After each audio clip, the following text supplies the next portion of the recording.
The third time Thomas Bell was returned to the orphanage, he did not cry. He had learned early that in the harsh, windswept territories of the American West, a boy's worth was measured only by the heavy timber he could lift or the straight lines he could plow. Tommy possessed neither of those things. He was 12 years old, thin and far too small for his age, standing on the dusty porch of the home while clutching a thick, leather-bound book to his chest, like a wooden shield against a cold world. Just moments before the wealthy rancher who had taken him in stood on that very porch, complaining loudly to the orphanage director, Martha Reed. The man shook his head in deep frustration, his rough voice cutting through the autumn wind as he said, "He is not a bad lad, Martha. He is just not useful. I need hands to lift hay bales and eyes to watch the cattle. This one, he keeps his head in the clouds. He reads too much and works too little." Martha Reed, looking down at the small boy with a tired but gentle sigh, asked, "Tommy, did you refuse to work?" Tommy kept his eyes fixed on his worn boots, his voice sounding small and fragile as he replied, "No, ma'am. I finished the chores. I cleaned the stables and fed the horses. I only read after the sun went down." Hearing this, the farmer scoffed loudly, waving his hands in dismissal. And that is the problem.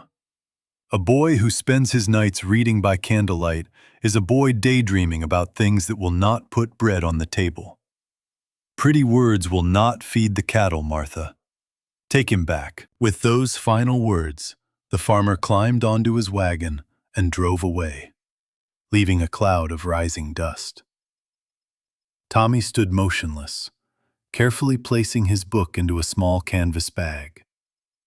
He began to believe a painful truth, that the thing he loved most, the words that allowed him to escape his lonely reality, was the exact reason he was broken. He did not fear hard work. He only feared that specific look in an adult's eyes. The look that silently said, "You are not what we needed." 2 weeks later, the final placement day of the season arrived, and the dusty town square was crowded with local families looking for cheap labor. For the children of the territory, it was never a matter of adoption. It was an auction of strength. One by one, the strong and the fast were chosen, until the line shortened, and only Tommy remained, standing alone against the cold brick wall. A woman rancher named Mrs. Miller walked up, poking Tommy's thin shoulder with a disapproving frown, and asked Martha, "Can he lift hay bales, Martha?" Martha Reed offered an apologetic smile, stepping closer to protect the boy. "Not the heavy ones, Mrs. Miller, but he is precise." Another rancher stepped out from the crowd, squinting hard at the boy's small frame. "Can he plow a straight line?" "He can learn," Martha replied defensively. "He is very intelligent." The man then noticed the book tucked tightly under Tommy's arm and chuckled mockingly. "Can he stop reading?" The crowd laughed under their breath, whispering and calling him the book boy. Tommy lowered his head, bracing himself for the long, quiet walk back to his empty room. But then the laughter stopped as a pair of heavy, dust-covered boots walked through the crowd and came to a halt right in front of him. Silas Whitaker, the town's oldest mail carrier, stepped forward. He was a man approaching his 70s, with a silver beard and a face etched deep by decades of winter storms, wearing a heavy, trail-worn oilskin coat. Silas lived his life entirely on the road, driving an old horse-drawn mail wagon between isolated settlements. He looked at the boy's eyes, then at the book, and spoke to Martha in a gravelly, deep voice. "How much to take the boy off your hands, Martha?" Martha Reed looked completely taken aback, shaking her head. "Mr. Whitaker, you are the mail carrier. You live on the road. A mail wagon is no place for a child." Silas counted a few silver coins from his pocket and dropped them onto the wooden table with a loud clink. So does the mail. My joints are aching, the winter is coming, and I need someone to sort the sacks while I drive. I don't need a strong back. I need a pair of eyes that can tell an A from a B. With a gruff nod, the old mailman pointed toward his wagon, and Tommy silently followed him. Their journey across the endless golden prairie began in absolute silence, with only the creaking of the wooden wheels breaking the quiet. As the horses trotted along the dirt road, Silas kept his eyes fixed forward, establishing the rules without ever raising his voice. Let us get one thing straight, kid. I am not your father. I don't need a son. I need an assistant. You pull your weight, you get 3 meals and a place to sleep on the wagon. You don't, and I drop you back at the next crossroads. Understood? Tommy nodded quickly, holding his bag tight. Yes, sir, I understand. Silas continued, his voice cold and practical. Your job is simple. You sort the letters by town name. You keep the mail sacks dry when it rains. You remember the names of the stations. And most importantly, you don't ask questions, and you don't slow me down. Tommy immediately opened the canvas sacks and began organizing the envelopes. As his fingers traced the elegant cursive handwriting on the old parchment paper, he noticed one specific name that appeared every month: Mrs. Abigail Turner. Breaking the old man's rule, Tommy asked softly, Sir, who is Mrs. Abigail Turner?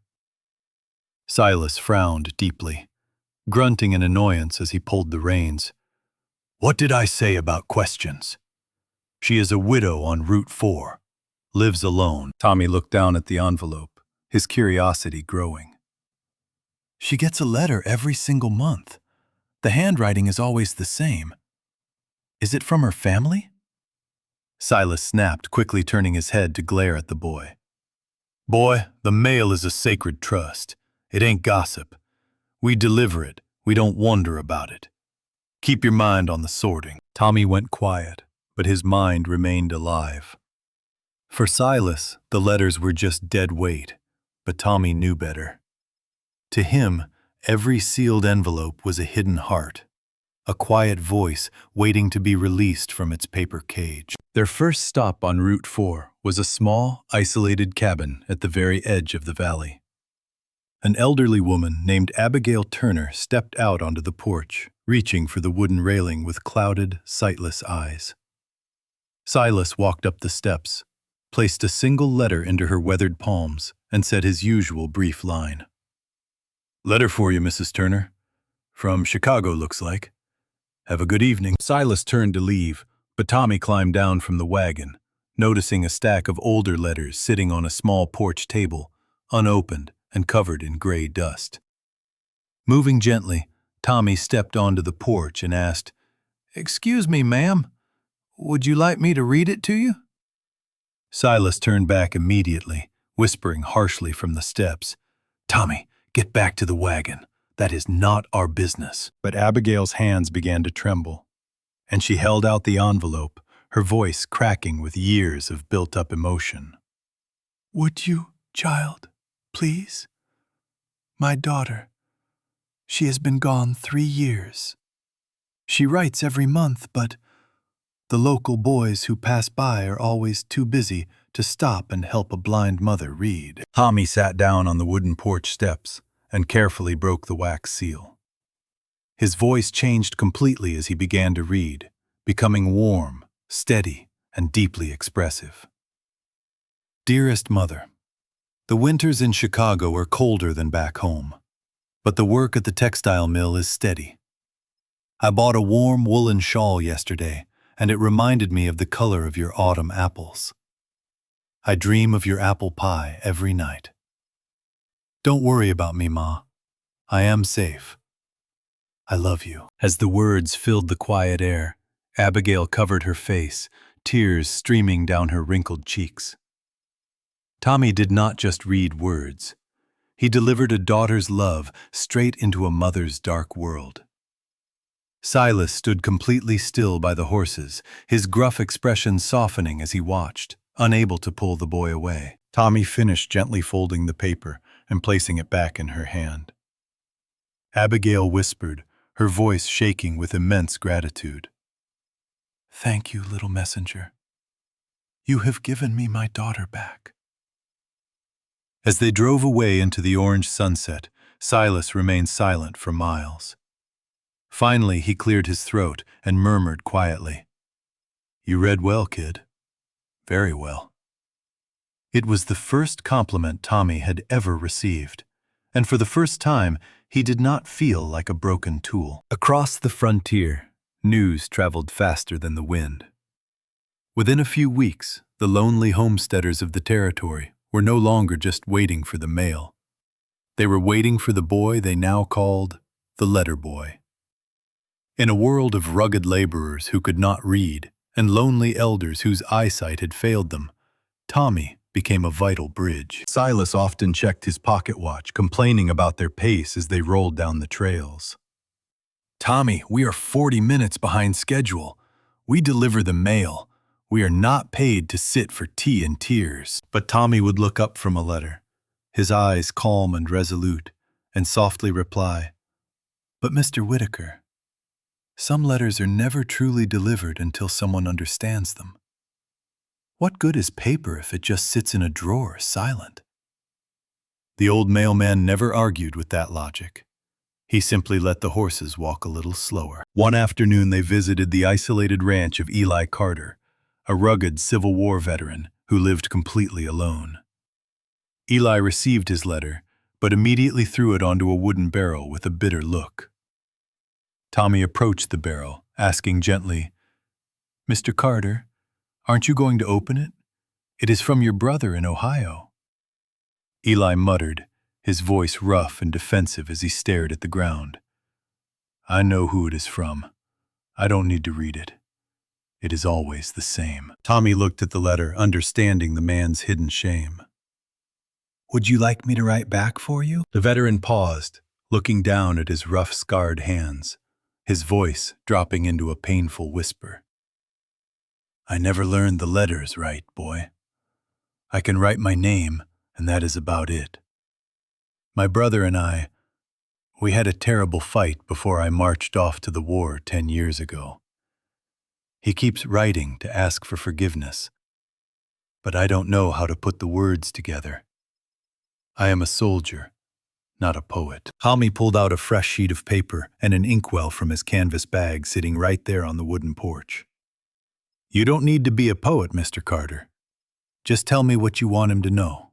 I will do the rest." The rugged soldier stood there, struggling to speak, his throat tight with old emotions before he finally managed to say, Tell him I was proud of him.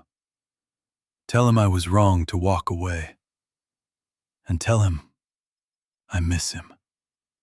Tommy's hand moved swiftly, capturing the exact weight of a soldier's regret.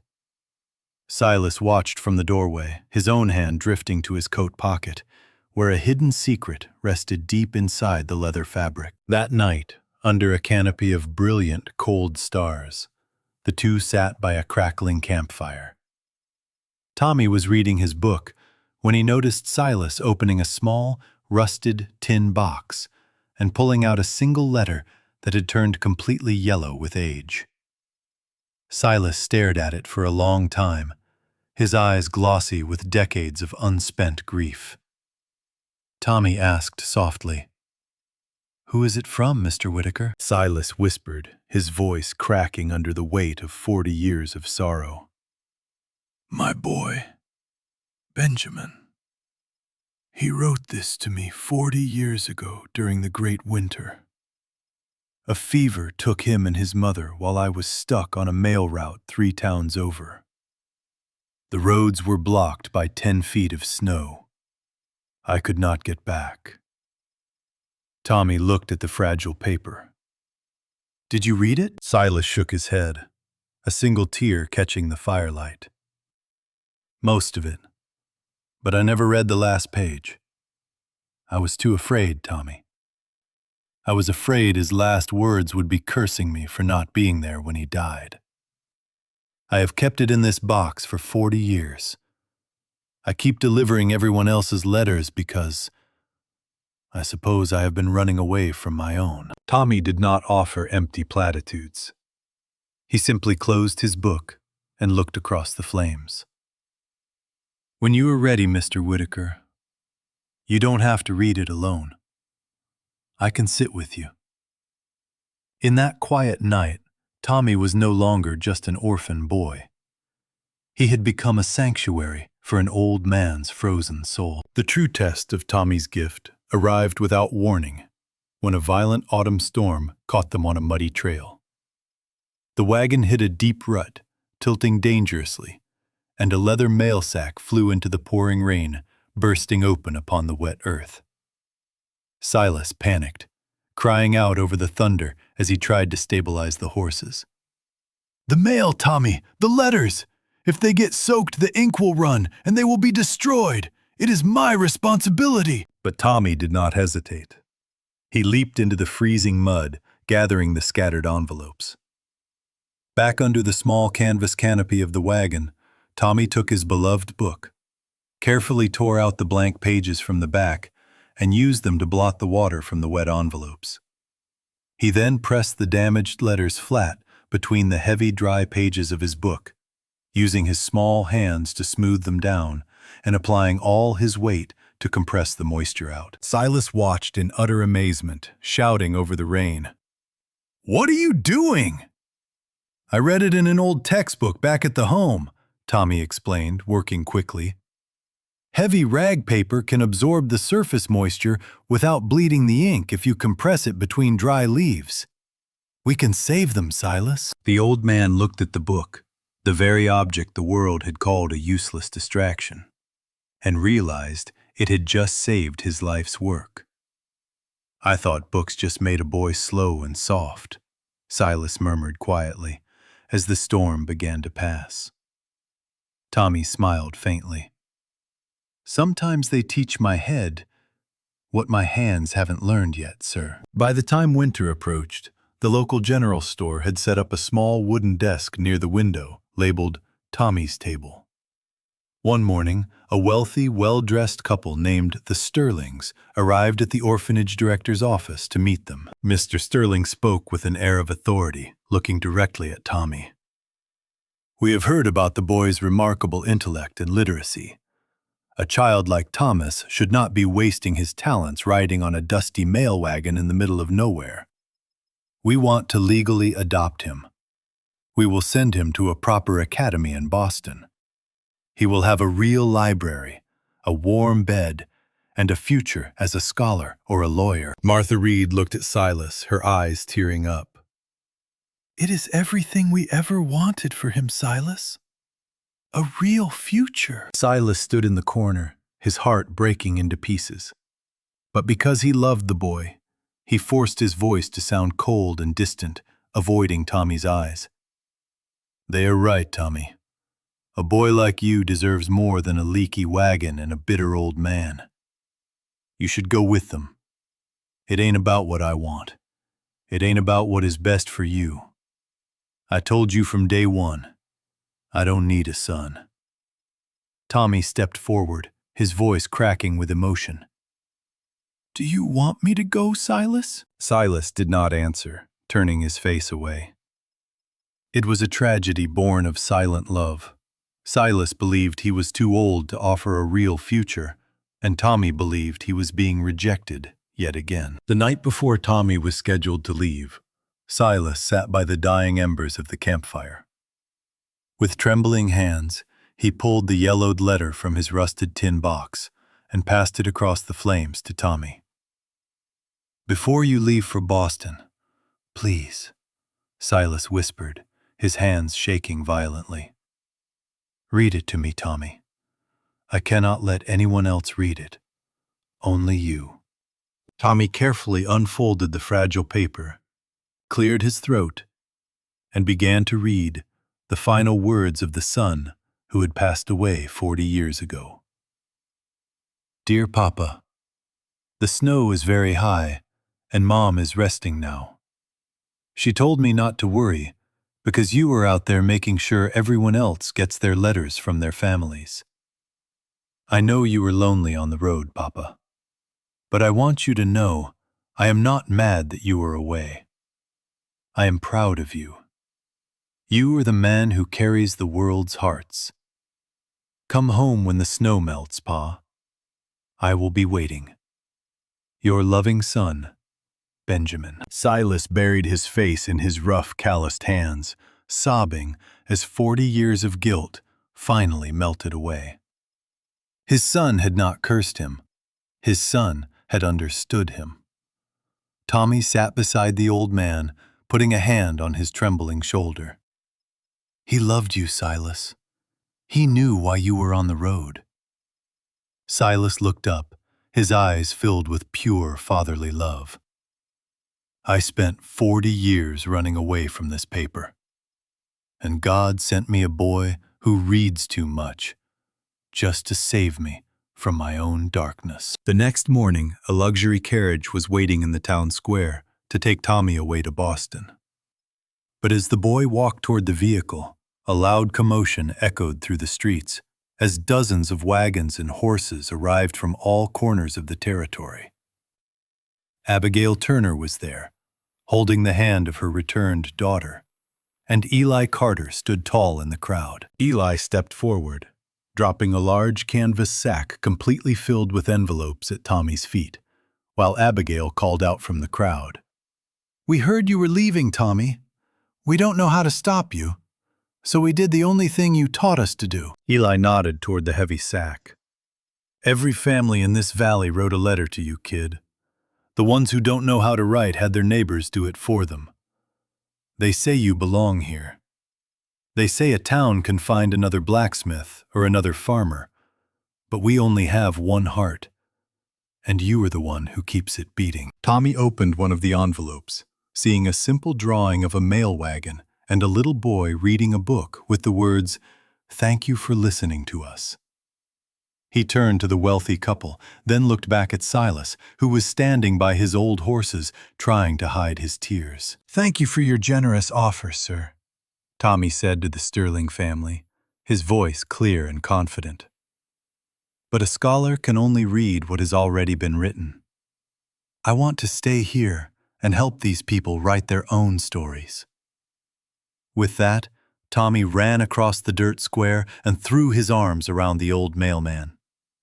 Silas wrapped his heavy coat around the boy, holding him tight as he whispered, "Welcome home, son." The choice was made not from obligation, but from a profound sense of belonging. The wealthy Sterling family, deeply moved by the boy's devotion and the town's fierce love for him, chose not to walk away in anger. Instead of taking Tommy to the city, they decided to bring the city's treasures to the frontier, funding a beautiful mobile library system that would travel across the territory. Silas, with a heart overflowing with a father's pride, officially and legally adopted Tommy as his own. Tommy did not have to choose between a bright future and a loving home. His unique gift had earned him both. Years later, as their newly painted wagon rolled across the plains under the vast sky, the people of the West no longer remembered Thomas Bell as the unwanted orphan who read too much.